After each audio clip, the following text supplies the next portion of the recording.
Hello guys, ఈరోజు నేను మీకు జొన్న పిండితో దోశలు ఎలా చేయాలో మా నాన్నమ్మ చేస్తుంది చూపిస్తాను. ఓకే, సో ఫస్ట్ మనం జొన్నల్ని మిక్సీ పట్టుకొని ఇలా బ్యాటర్ లాగా చేసుకోవాలి. దీన్ని ఇలా దోశ పిండి లాగా చేసుకొని ఇప్పుడు పెంక పెట్టుకోవాలన్నమాట స్టవ్ మీద.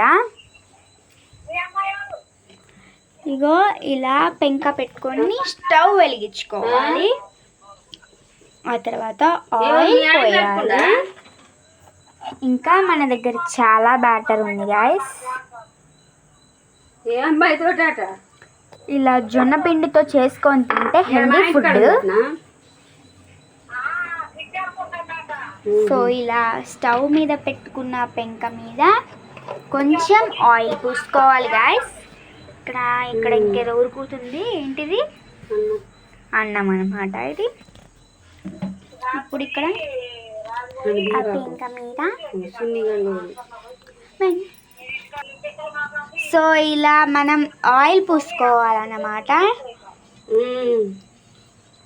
దీని మీద ఆయిల్ పూసుకొని ఇప్పుడు మనం కలుపుకొని పెట్టుకున్న మిశ్రమాన్ని తీసుకొని ఇలా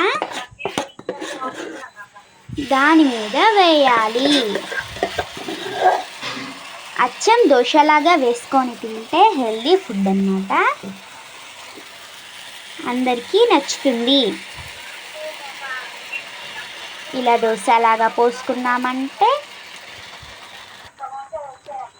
టేస్టీగా ఉండే దోశ రెడీ. ఇది చాలా హెల్దీ ఫుడ్, ఆరోగ్యానికి కూడా చాలా బాగుంటుంది. అందరూ ట్రై చేయాలన్నమాట. సో ఇక్కడ చూడొచ్చు, మన ఇంకొక దోశ రెడీ అవుతుంది. సో నేను చెప్పిన ఈ రెసిపీ అందరూ ట్రై చేయాలి, ఖచ్చితంగా ట్రై చేసి చెప్పండి. సో ప్రతి ఒక్కరూ నేను చెప్పిన ఈ రెసిపీని ఫాలో అవ్వాలి. అండ్ మీకు ఎలా అనిపించిందో కింద కామెంట్ బాక్స్లో తెలియజేయండి. ఓకే.